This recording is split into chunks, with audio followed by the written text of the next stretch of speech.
because of their enduring popularity and moderate cost compared to special effects extravaganzas, and because they consistently offer strong roles for both men and women, a well-written romantic comedy script is one of the best ways possible to launch or advance your screenwriting career.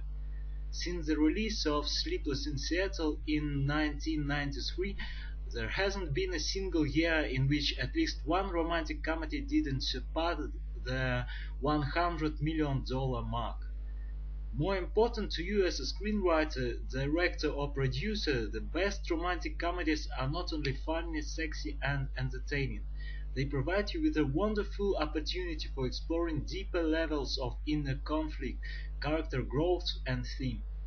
Certainly, dramas, period pieces, biographies, and dramatic love stories can also achieve thematic depth and complexity, but these rarely reach the huge mass audience that romantic comedies consistently attract. And while action films, thrillers, and science fiction deal primarily with physical courage, romantic comedies force their heroes to develop the emotional courage necessary to expose their innermost fears and weaknesses. Using the top grossing romantic comedies of all time as examples, I want to explore the unique way the screenplays for these movies use principles of story structure and character growth to elicit emotion and enlighten the audience. The elements of romantic comedy. The following are the distinguishing elements that separate romantic comedy from the other genres of film. First, the hero must be involved in some sexual or romantic pursuit. As with all successful screenplays and movies, the most important character in any romantic comedy is the hero, the main character or characters, with whom the reader and audience most strongly identify and who is pursuing some compelling visible desire. The story concepts for Panic Room, Spider-Man, and Saving Private Ryan are defined by each hero's desire to escape, to stop the villain, or to save Private Ryan. In romantic comedy, this desire is more specific. The hero must desperately try to win or win back the love of another character. Her best friend in My Best Friend's Wedding, the white dress in As Good as It Gets, his high school dream girl in There's Something About Mary. Occasionally, as in Look Who's Talking or Moonstruck, the hero is more the pursuer than the pursuer. But in both examples, the heroes eventually come to their senses and the attraction becomes mutual. Second, the hero must pursue some additional visible desire. In Groundhog Day, the Bill Murray character wants to stop endlessly repeating the same day in Puxatawney, while he also pursues a relationship with Andy McDowell. And in The Birdcage, Robin Williams' character wants to convince his son's future in-laws that he's a straight man while trying to win back Nathan Lane's affections. Pursuing two goals simultaneously adds originality to the story and accelerates the plot. And when the hero's two desires inevitably come into opposition, the conflict is increased along with the audience's emotional involvement.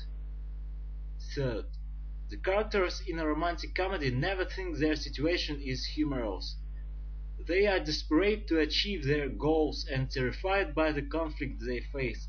When the people on the screen are laughing, the people in the audience aren't. The driving motivation in romantic comedies actually grow out of immense pain and loss. The plots of the most successful romantic comedies of all time involve unemployment, disease, prostitution, physical abuse, physical deformity, humiliation, ridicule, the loss of one's children, attempted assassinations, suicide, and death. The humor then arises from the way the heroes overreact to their situations.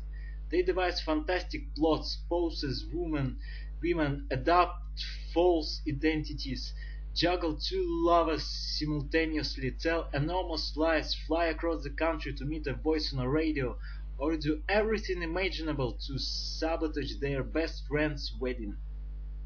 Fourth, Romantic comedies are sexy.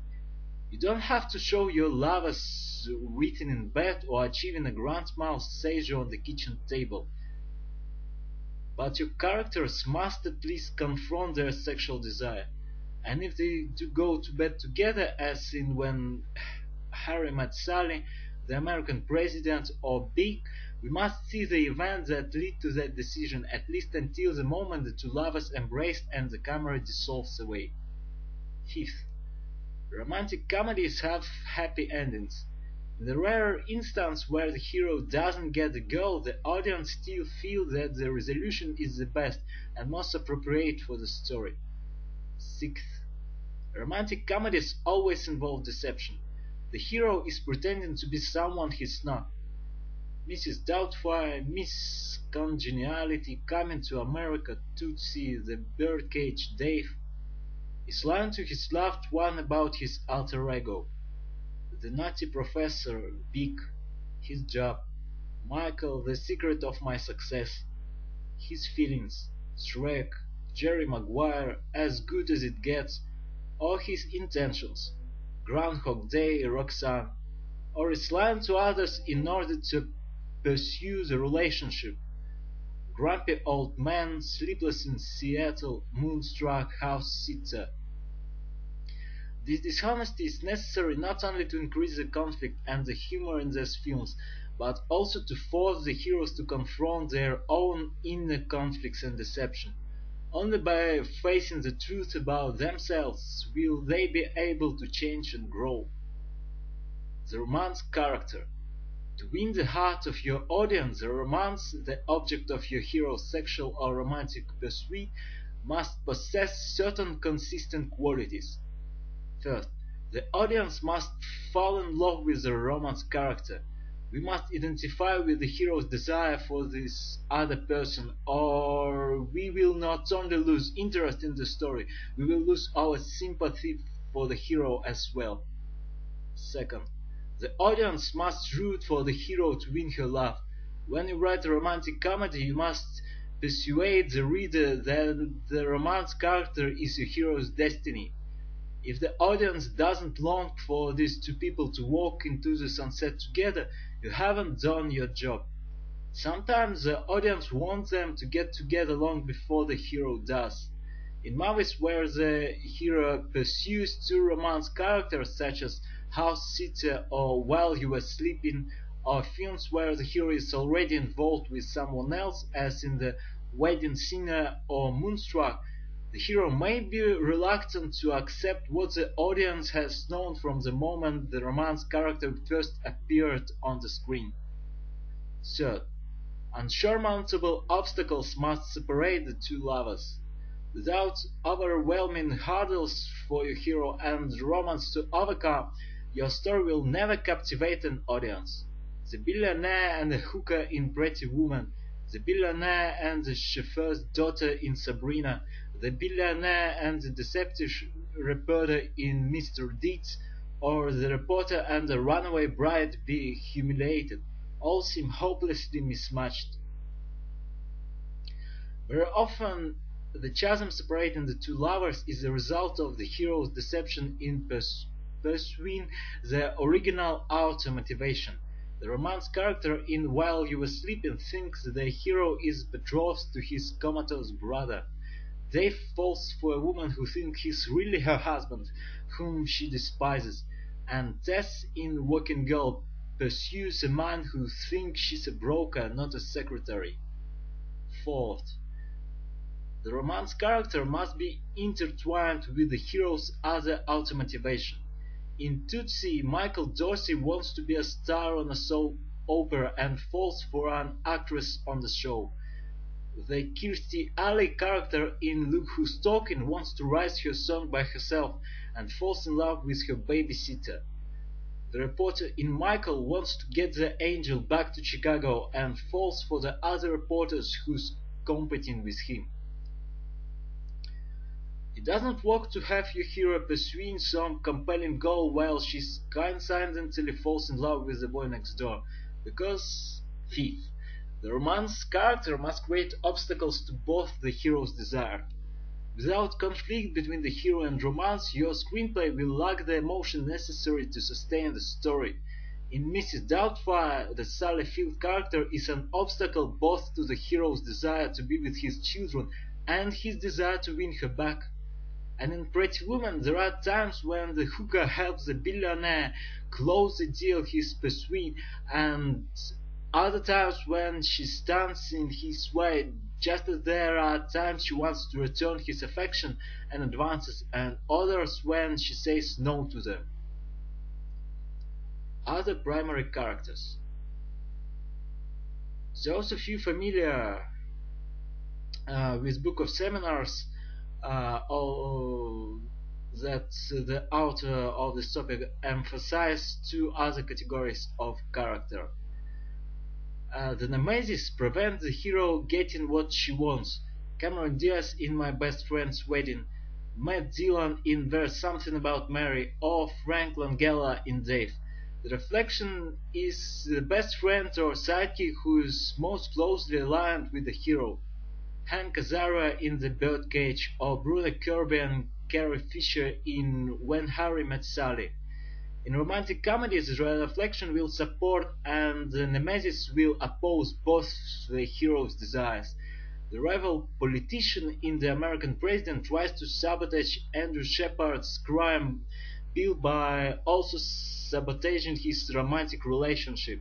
And the bosses in The Secret of My Success and Working Girl want to prevent those heroes' promotions, and they also compete for the love of the romance characters.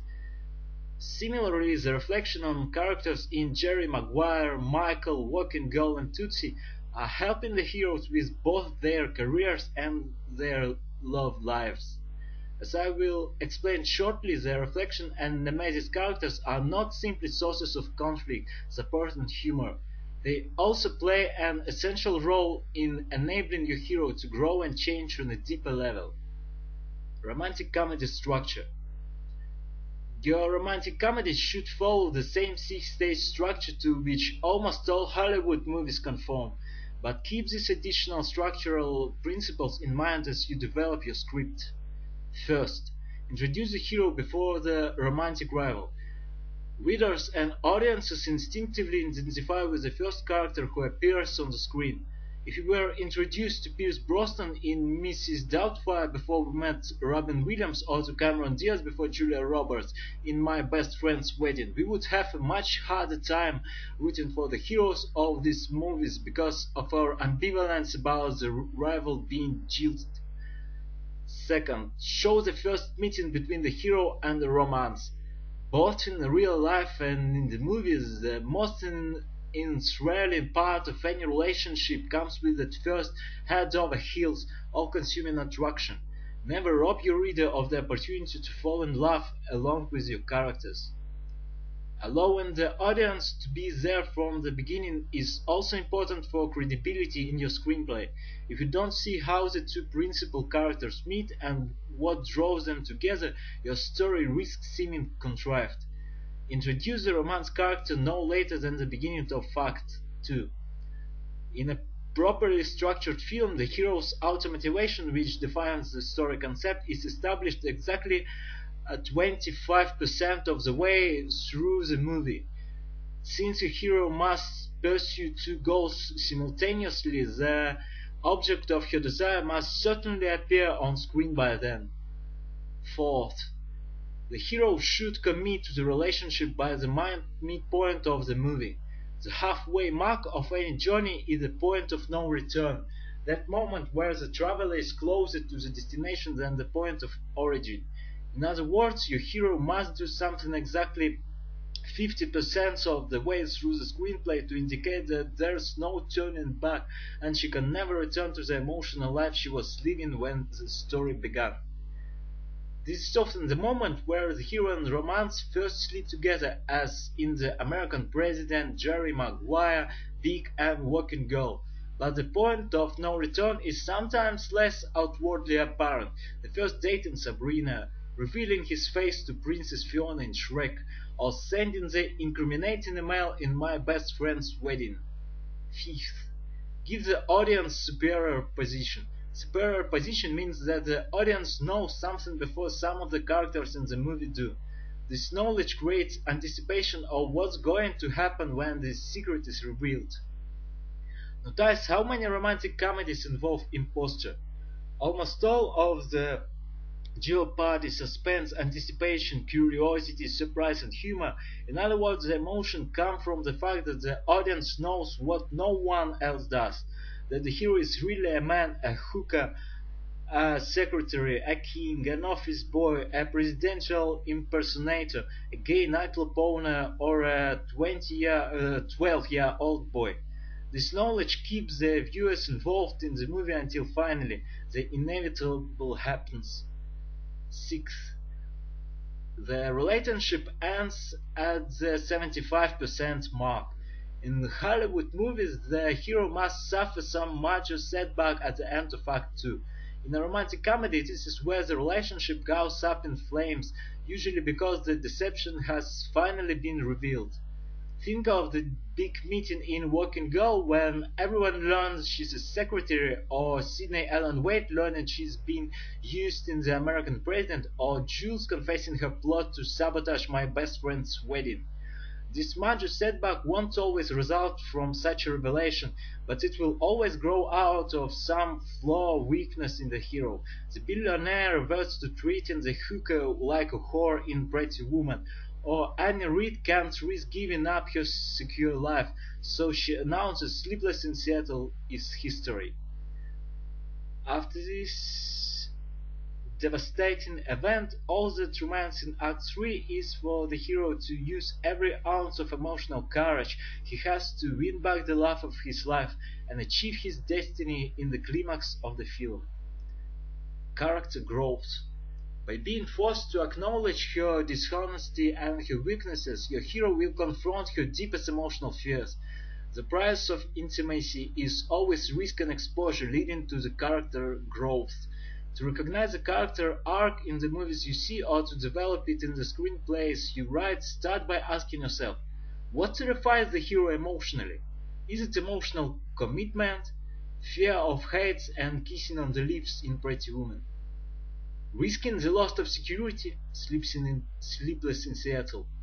Losing one's status and image, The American President. Touching someone both literally and figuratively, As Good as It Gets. Or perhaps simply not being good enough, attractive enough, or competent enough. Shrek, The Birdcage, The Nutty Professor, and Working Girl. When you recognize your hero's greatest fear, then ask a second question. What is she doing to avoid confronting that fear? Whatever the answer, whatever protection your hero has created, is what I term the inner conflict. Recognizing and overcoming this inner conflict is the path to growth. So the American president needs to realize he's so concerned about staying high in the polls that he'll only fight the fights he can win.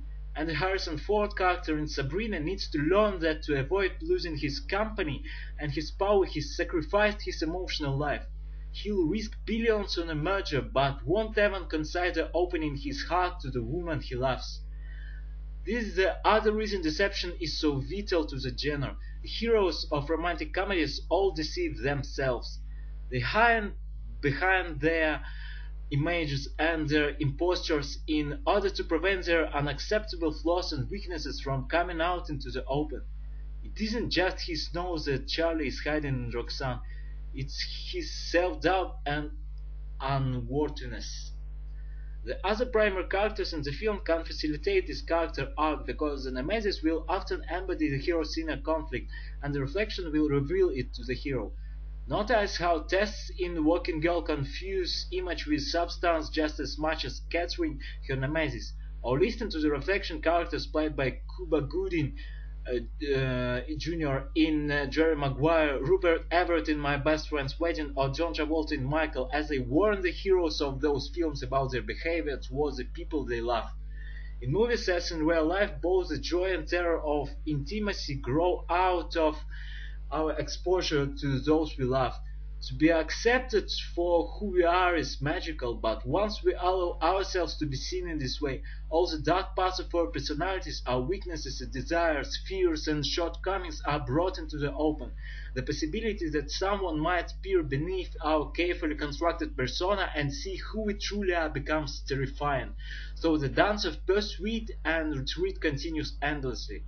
Conscious or not, the lines on romantic comedies are always designed to protect the hero's image. Better to lie to the person he loves than to expose the unworthy person he believes himself to be. But of course, the hero's deception can never work because it is only by standing up for who he truly is that the hero can achieve real uh, fulfillment and self-worth and connect with the love of his life. The romance character is truly the hero's destiny. She's a reward for finding the courage to grow and change. Romantic comedies concern the continual battle between comfort and longing, between fear and desire. We're all terrified of intimacy, pain, and loss, so we all shut down emotionally in one way or another. But the beauty and power of a romantic comedy is that for 2 hours in the dark we can identify with the hero facing the same eternal struggle. And in the movie theater we will always grow and we will always win.